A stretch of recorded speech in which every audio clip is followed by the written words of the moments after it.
Hello. I think if you look in the chat box, I just did the link again, and hopefully that will be the correct one.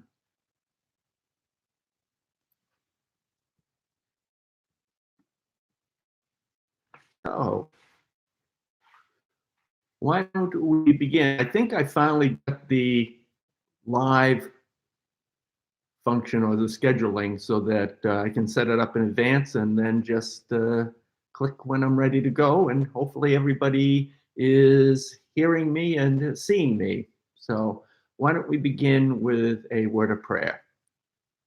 Good and gracious God, we give thanks for the many ways in which you speak to us through the beauty of creation, through dreams, through the Spirit moving and inspiring us, and also through the written words of long ago. As we meditate upon the scriptures, we pray that all that we think and all that we say will be acceptable in your sight. We pray this through our Lord Jesus Christ. Amen. Okay. Good evening. Hi, Andy. It should be there. I believe it was posted. It was in the Hilltop News. So I would suggest maybe checking that again. And I'll also check later on to see if it was posted, but I believe it was. So anyways, I thank you all for coming. And this passage came to mind as I reflected on some of the things that have been going on during the course of the last week or so. And hopefully that will become clearer as we go through the class this evening. Hi, Tom. All righty. So my grandfather's clock is a couple of minutes slow. It's driving me crazy trying to talk and hearing the bonging in the background. Hi, Leslie. Are you here by yourself or is Joe with you tonight? So the story of Cain and Abel. It's a fascinating story. It's got a lot of wisdom in it, but also can raise a lot of perplexing questions. So if you have the passage either downloaded or in your Bibles, why don't we read through it? And as always, I invite your questions. Hi, Joe. Now Adam knew his wife, and she conceived and bore Cain, saying, I have gotten a man with the help of the Lord. And again she bore his brother Abel. Now Abel was a keeper of sheep, and Cain a worker of the ground. In the course of time, Cain brought to the Lord an offering of the fruit of the ground. And Abel also brought of the firstborn of his flock and of their fat portions. And the Lord had regard for Abel and his offering. But for Cain and his offering he had no regard.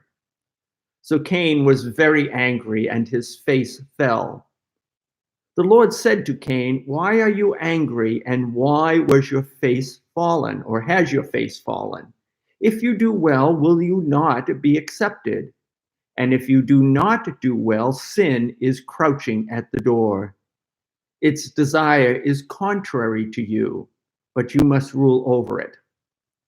Cain spoke to Abel, his brother, and when they were in the field, Cain rose up against his brother Abel and killed him.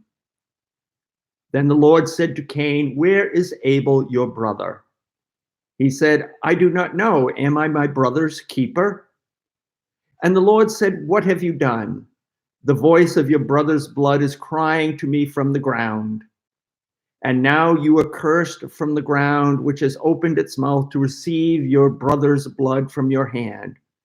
When you work the ground, it shall no longer yield to you its strength. You shall be a fugitive and a wanderer on the earth. Cain said to the Lord, "My punishment is greater than I can bear. Behold, you have driven me away today from the ground, and from your face I shall be hidden. I shall be a fugitive and a wanderer on the earth, and whoever finds me will kill me."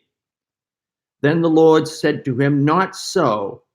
If anyone kills Cain, vengeance shall be taken on him sevenfold." And the Lord put a mark on Cain, lest any who found him should attack him. Then Cain went away from the presence of the Lord and settled in the land of Nod, east of Eden.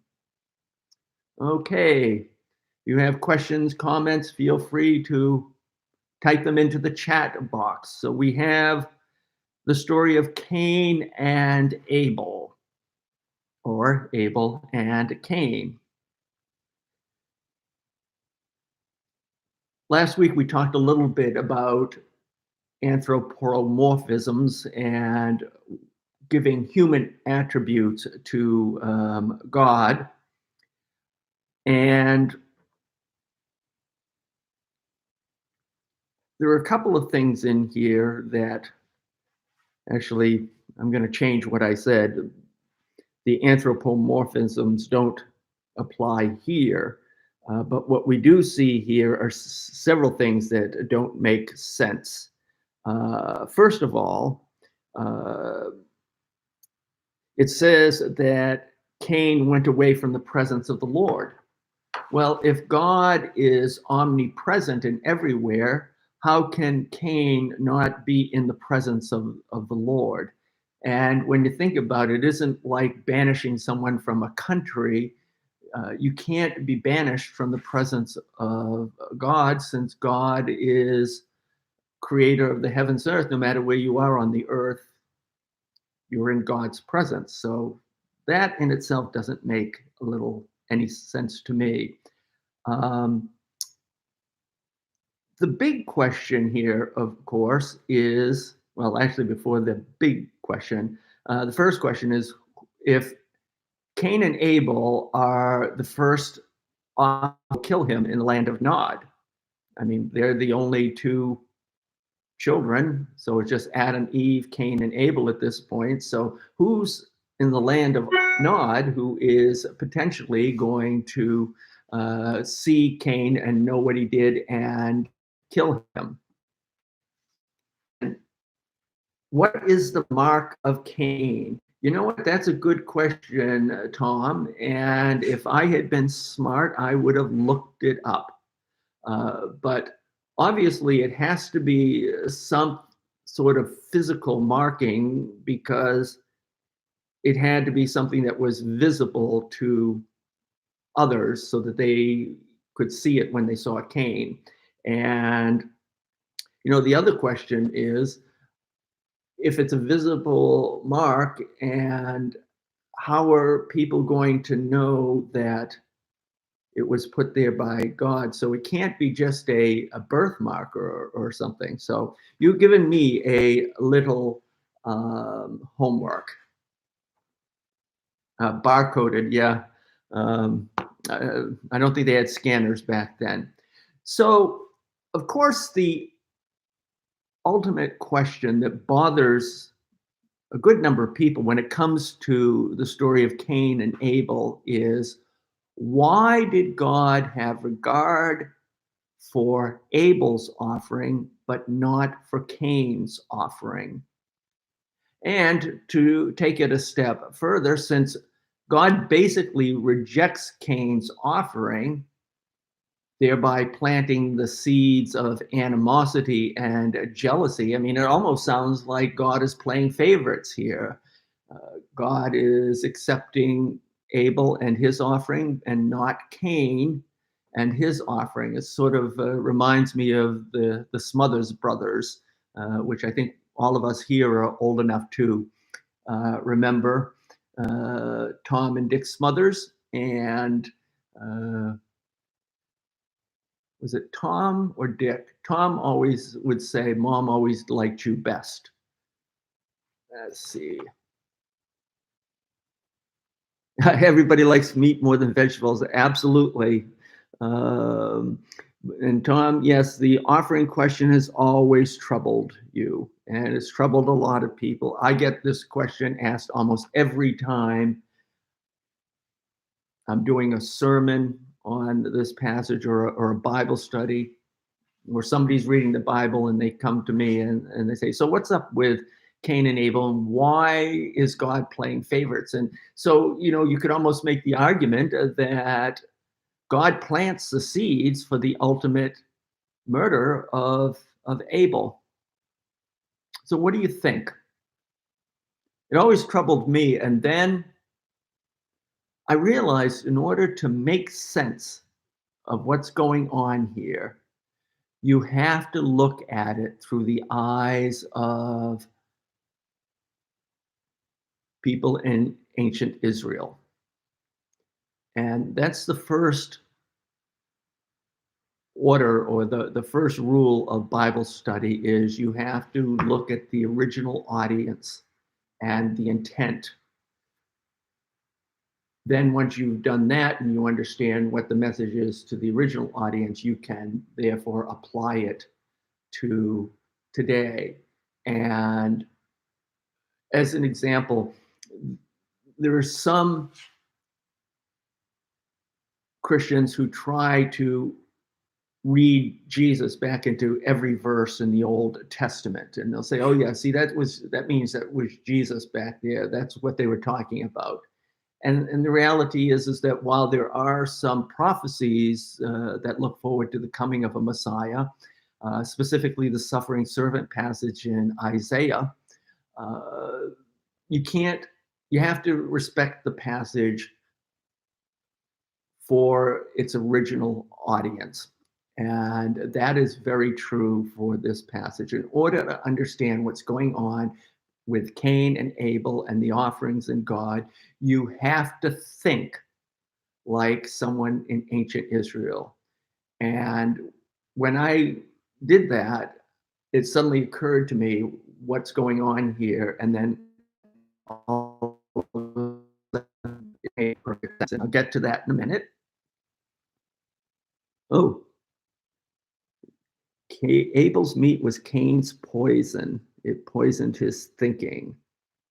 So Tom, burnt offerings, that's actually on the right track. So let's look at it this way. When you look at worship in ancient Israel, it revolved in large part around animal sacrifice. And not only were the animals sacrificed, but then after the lifeblood was given back, the animal was burnt. Why they call it a burnt offering. The reason why the animal had to be burnt was so that you were completely giving it to God. So in other words, you couldn't kill the animal and then say, you know what, I'm going to take the filet mignon cut home with me, because in a sense you weren't offering it completely to God. And so the ancient Israelites, their worship in the temple was all around animal sacrifice. And the reason why is because when you sacrifice an animal, you were giving the lifeblood back to God. Here's another way of looking at it that will hopefully be helpful. When you made an animal sacrifice, that was much more of a sacrificial offering than, say, a bushel of wheat from the field. Because think about it, once the animal has been sacrificed, it can't produce any more animals. It can't have any offspring. So you are giving this animal completely back to God, and it's no longer of value to you. You lose the value in that animal. You can't breed it. You can't have more offspring. But if you harvest a bushel of wheat and bring it to God, you can always grow another bushel of wheat to replace it. So, with all of this in mind, if you think about it, people back then would have heard this story and their reaction would have been very different from ours today. Their reaction would have been, look at that cheapskate Cain trying to give an offering on the cheap. What they would have said is, Cain, shame on you. What you should have done, and basically what you did do, just shows that you're not really faithfully devoted to God. Because if you were faithfully devoted to God, what you would have done is you would have taken a bushel of your wheat, gone to your brother Abel, and said, I want to trade this wheat for one of your lambs or whatever. So this is why God does not accept Cain's offering, because Cain is being cheap and not showing a true devotion to God. In fact, there's a clue in the story. Let me see, verse 7 or verse 6. The Lord said to Cain, why are you angry and why has your face fallen? Well, that in itself suggests that Cain didn't have a right or a reason to be upset, because he knew and God knew that he was being cheap here. And then in verse 7, if you do well, will you not be accepted? That says to me that if Cain had brought a bushel of wheat to his brother and used it to buy a lamb and sacrifice it, as a farmer, that doesn't mean that he also didn't have animals.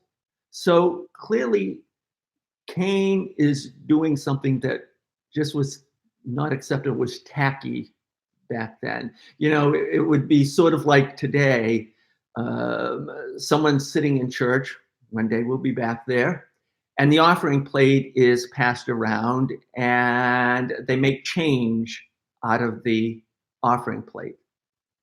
We would look at that and say, that's tacky. I actually have seen that happen. Wasn't in our church. I was actually at a Catholic mass with my stepmother, and I saw a gentleman in the pew in front of us make change out of the collection plate. You know, I'd be embarrassed to that. You know, if all I had was a $50 bill in my wallet, I'd put the $50 bill in. You just don't do that. And same thing with Cain. What Cain did, you just don't do or didn't do. Yeah, I just did. We don't know, but we don't know, Andy, if Cain didn't had any animals. But even if he didn't, he could have used some of his grain to get an animal from his brother or someone else. Yep. So hopefully this will allow you to make more sense of what's going on here, because what happens is some people, they get so hung up in why God didn't accept Cain's offering that they don't go on to the value and the wisdom in the story. By the way, a little bit of biblical wisdom. You'll notice in this story that Lord is all capital. Verse 1, verse 3, verse 4, verse 6, 9, 10, 13, 15, and 16. Lord. When I was first studying out, I had a woman in my Bible study say, so when it says Lord, how do you know if they're talking about Jesus or talking about God, other than if it's in the Old Testament versus the New Testament?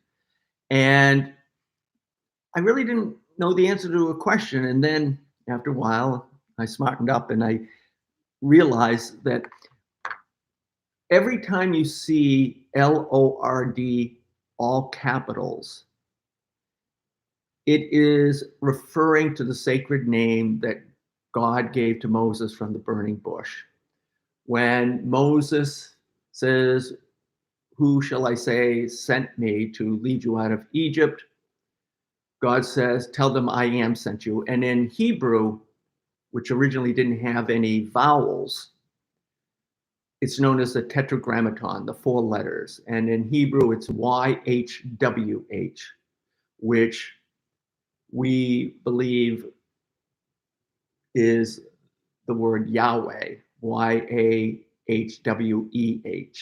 And by the way, this name is considered so sacred in Judaism that even to this day, a faithful Jew will not say this name. And if they're reading and they get to a verse where it has LORD all in capitals, they will substitute the Hebrew word Adonai, which is Hebrew for Lord.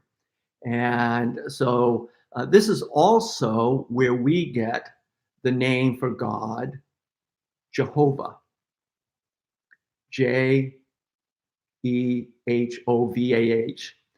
And that's because in German, which was one of the languages of early biblical scholarship, there is Y becomes J and W becomes V. And so that's how Yahweh becomes Jehovah. So I look at this and, there's a lot of wisdom in here. Sin is always crouching at the door. Call it temptation or what you would like, or what you would like, something or say something that we're going to later regret. But also, you notice what God says to Cain. He says that sin is crouching at the door, but then he says its desire is contrary to you. So in other words, God is saying to Cain, yep, sin is always there, but it's not who you really are. It's contrary to you because you were created in my image. And so this is not who you were created to be or meant to be, or who you really are at the core of your being. And yes, Tom, the Yahweh is the great I am. There's a hymn that we sing that uses that phrase. And in fact, it's also the phrase that is used in Mary, Did You Know? And I think that hymn ends with the great I am. So, I think I believe that guilt has its place, although we do all kinds of awful, weird, strange things to guilt. We feel guilty for things that we shouldn't feel guilty for, and sometimes we don't feel guilty for things that we should feel guilty for. And so, guilt can really do a number on us, but sometimes guilt is appropriate. I can remember years ago I was in Maine and I had a parishioner who came to me. He unfortunately was having an affair, and his wife had found out about it. Well, in the aftermath of all of this, he came in and I felt bad for him. I also knew his wife, and well, I wasn't going to excuse what he did. I wanted to try to put it into perspective. And as I was doing that, all of a sudden he stopped me. He said, "Don't do that." And I said, "Don't do what?" He says, don't try to make me feel better. I've done something that I should not have done. I'm supposed to feel bad. I'm supposed to feel guilty. And, I realized he was right. And sometimes we should feel guilty. And, but guilt is only good when it leads to reconciliation and healing. That's the only kind of guilt that is acceptable to God. God does not want a guilt that just keeps you ground down into the ground. God only desires a guilt that is appropriate and leads to healing and reconciliation. The other thing I wanted to say is that there's one verse in here, a part of a verse that has just been resonating with me over the last couple of weeks. And I'm looking for it right now.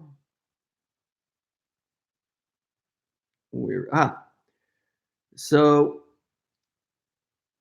after Cain kills Abel, God does set him up.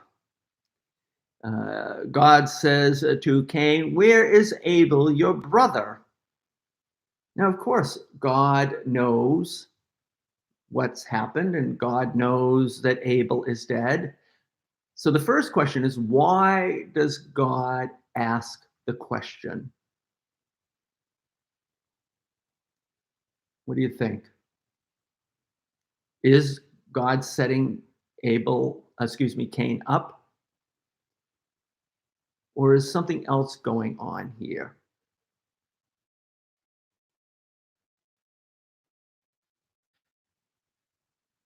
My thinking is that God isn't setting Cain up here. God is giving Cain an opportunity. Yes, Leslie, I agree. That's exactly what I think is going on. So, because God could have gone right to Cain and said, my wrath is kindled against you, for look what you have done to your brother. You might be able to fool everybody else out there, but you can't fool me. God is giving Cain an opportunity to own up to it on his own. And sadly, Cain fails that test.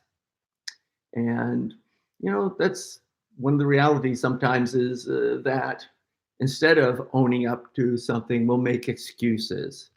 Um, and, I remember going to a workshop on domestic violence, and the person leading the workshop said that abusers will always make excuses, say, and you say he because usually it's he, although it can be the other way around. The abuser will say, well, she knows that I don't like X, Y, or Z. And if she didn't do X, Y, or Z, I wouldn't hit her. And the person leading the workshop then said something that I have always remembered. He said, there's an old Mexican proverb that it doesn't matter if the rock hits the stone or the stone hits the rock. It's the rock's fault because the rock is stronger. And so, yeah, Cain had an opportunity to own up to what he did, and he failed that test, unfortunately. It would have been interesting to see how all of this would have been played out if Cain had owned up to it. What would God's punishment be? I have to believe that God would have forgiven Cain, but unfortunately, Cain fails that. So what then happens is after Cain fails the test, God says to him, "What have you done?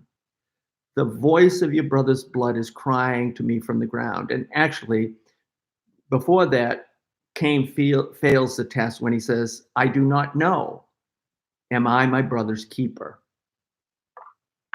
And the title of the sermon Sunday is going to be "Why Bother with Your Brother?" or "Why Bother with Your Sister?"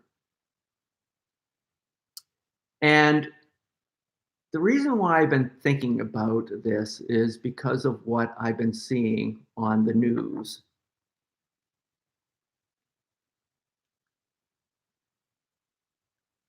Yeah, Andy, Cain's answer makes no sense because he has to know that God knows. So who's he fooling? And that's the reality, is sometimes the only ones we fool are ourselves. Uh, no, when Cain answers the question, he knows full well, because he's the one that killed him. But he says, "Am I my brother's keeper?" And I've been thinking about that a lot over these last couple of weeks as I've watched things that people have said and things that people have done as we continue to live with this virus. I think of the protesters who literally broke into the state house out in Michigan, and some carrying rifles. And I'm thinking to myself, what is the point there? What is the point there?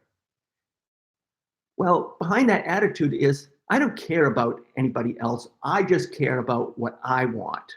And I don't want anyone telling me what to do. And with that attitude comes the very real danger that this virus is going to be spread more. That person with the rifle, if they get the virus because they're shoulder to shoulder with somebody else who isn't wearing a mask and has the virus, and then this person goes home and they have an elderly grandmother who lives with them, and that elderly grandmother gets sick and potentially dies.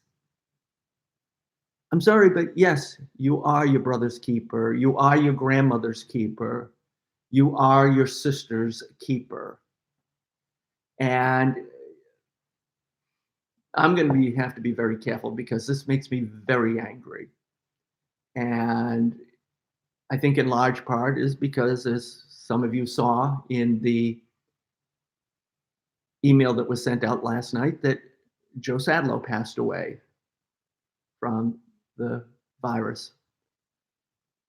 That means in just about 2 weeks, we've lost 3 members of our church family because of this virus: Joe Sadlow, Elena Miani, and Mary Atkins. And, there was a member of a city council somewhere out in California who made a statement just the other day about, and I'm going to quote it word for word in the sermon Sunday because I want to be fair to the person. But he basically said that the elderly and those with compromised immune systems are a drain on society. And I can see God saying to that person, "Are you your brother's keeper? Are you your sister's keeper?" Just this morning, I saw a video online and a story down in Texas, there were a bunch of people who got together at a park. They were too close. They weren't wearing masks. And somebody took a video of this. And the park ranger came over, told them all that they needed to be separate, social distancing, and all of that. And as he was talking, a hand comes out and pushes him into the lake. Like they were on a dock, that's what it was. And so it pushes him off the dock into the water. Now, by the grace of God, the park ranger, as he's going in, grabs onto the person and yanks them in with him. But guess what, people? That's assault and battery. And I get news for that person who now is via his lawyer saying that he's very embarrassed and sorry. But you know, all I'll say is that that's a state offense. That's not a federal offense, so you can't get a presidential pardon. That shows you how angry I'm at all of this. Yeah, I think you have a good point. Yeah, love your neighbor as yourself. And so, yes, we are our brother's keeper. We are our sister's keeper. And when we love one another, that means that you don't always get what you want and you don't always get to have things your way. That's life. And that's what faith says. You know, it's why I always, somebody remind me to put this in my sermon. There is no I in Jesus, but you will find an us.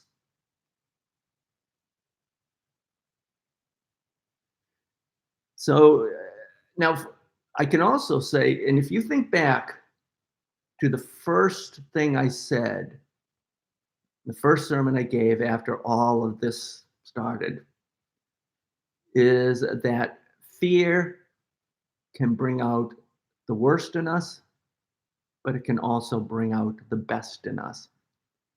We're seeing it bring out the worst. I think we talked a couple of weeks ago about how some people were price gouging on YouTube and eBay. Thankfully, though, there are wonderful examples of people who are saying, yes, I am my brother's keeper. I am my sister's keeper. And I'm going to give several examples. If you are aware of any really good examples, please send them to me. Just yesterday, I heard on the radio, so I'm going to Google it and get more information. There was a CEO of some large corporation. And his stock, not sure if it was in his company or just stock in general, but his stock in one day appreciated. And in one day, he made $1.6 million. And you know what he did?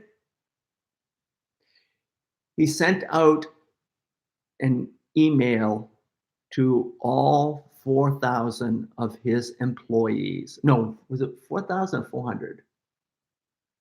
I'll have to go back and do the math. It might have been 400. Anyways, he sent an email out to all of his employees, and he said, yesterday I made $1.6 million with my stock. I have more than enough. And interestingly enough, this goes back to a couple of weeks ago where the rich fool decides to build bigger barns. So the CEO said, I made $1.6 million. I have all the money I need. I don't need any more. So what he's doing is he's taking that $1.6 million and he's dividing it among all of his employees. And it must be 4,000 because I think it figured out to each employee was going to get $4,000. So I'll do the math again. But each employee is getting $4,000 and he's giving away that entire $1.6 million. That's what it means to be your brother's keeper. And so we'll see what happens. Some people hopefully will, I don't know, the danger about this is this sermon is because of the reality is that some could receive it through a political lens. Because the reality is the vast majority of people who are showing up at these protests and actually shouting, it's a hoax, which happened here in Massachusetts yesterday, chanting, it's a hoax. Well, you go and tell that to Joe Sadler's family, Elena Miani's family, and Mary Atkins' family. Shame on them. It's a hoax. But anyways, they bring their political signs and their political hats. And that gives you an idea of what's behind some of this. I'm not my brother's keeper or my sister. Not like the sermon because they think it's political. I will do my best not to make it political, but I can't change the reality of what we're seeing.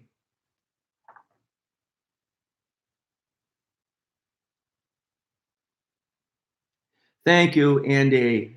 I knew somebody would either be able to calculate quickly in their head or get their calculator out. But yes, 400 employees, each receiving $4,000. So you'll have to tune in Sunday because I've got to go and find out exactly who it was who did that. If any of you feels strikes it rich like that, feel free to divide it among the 400 or so in our congregation.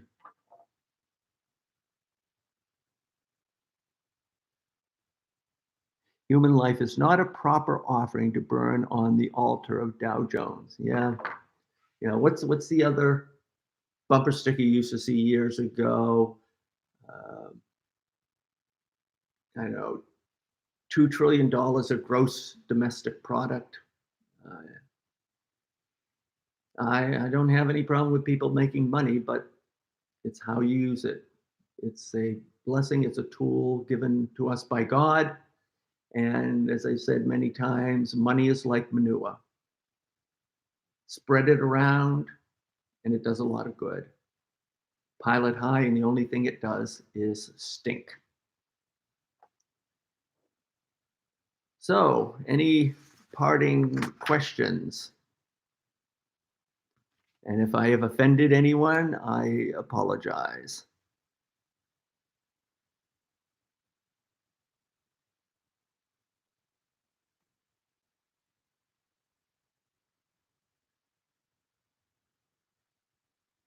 Say a little bit more, Leslie, about clergy. Pile clergy high or spread them around? Now you've got me intrigued. What your dad used to say about clergy. And by the way, Leslie's father was an ordained UCC minister.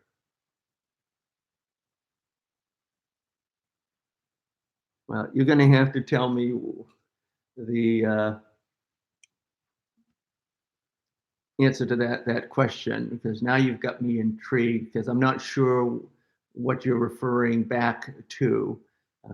The only thing that's coming to mind is the manure, and I'm not sure how that would apply. Oh, here we go.